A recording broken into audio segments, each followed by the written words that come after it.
من شوية بتفرج على فيديو، لقيت شاب بيقول اللي حصل في اسكندرية ربنا غضبان عليهم. أول نقطة، ربنا بعت لك مرسال قال لك إنه غضبان على محافظة اسكندرية وعلى الناس اللي فيها. النقطة التانية، لو عشرت ناس اسكندرية، ناسها طيبة ومحترمة وناسها جدعة، شباب وبنات.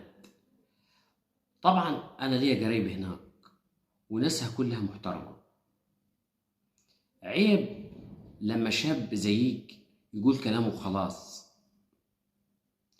كل ده عشان توصل ترند. يعني تقول على الناس كلام بالغلط عشان توصل ترند، وتشمت وتفرح في الناس. لا تشمت في أخيك، لا يعافيها الله ويبتليك. يمكن ربنا يبتلينا لا قدر الله في أي لحظة.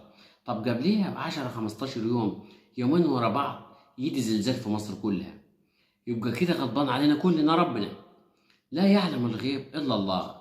ما تطلعش تقول كلام وخلاص. محافظة اسكندرية ناسها محترمة وناسها طيبة، وأنا نفسي أقعد في اسكندرية. يعني بفكر الفترة اللي جاية أخد شقة وأقعد في المحافظة هناك في اسكندرية. ناسها طيبة وعايز أنقل من الصعيد لهناك. ليه؟ عشان أنا بحب ناسها وأحب البحر.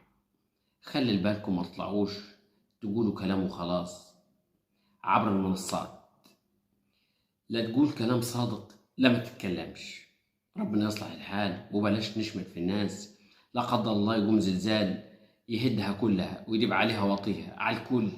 لا تشمت في أخيك، لا يعافيها الله ويبتليك. بلاش نشمت في بعض، احنا اخوات واهل.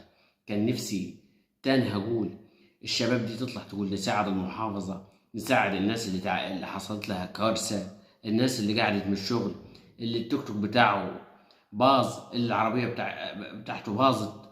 نروح نساعد الناس دي، مش رايحين نتكلم كلام وخلاص فرحانين وشمتانين في الناس.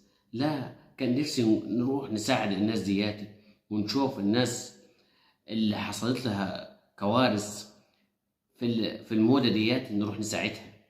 مش رايحين نشمت فيهم، مش رايحين نقول غضب من عند ربنا. لا طبعا، ما نقولش كده، عيب. احنا كلنا اخوات، وما ينفعش احنا واحد نقول كلام زي كده. ربنا يصلح الحال، وبلاش يا شباب نتكلم كلام وخلاص. السلام عليكم.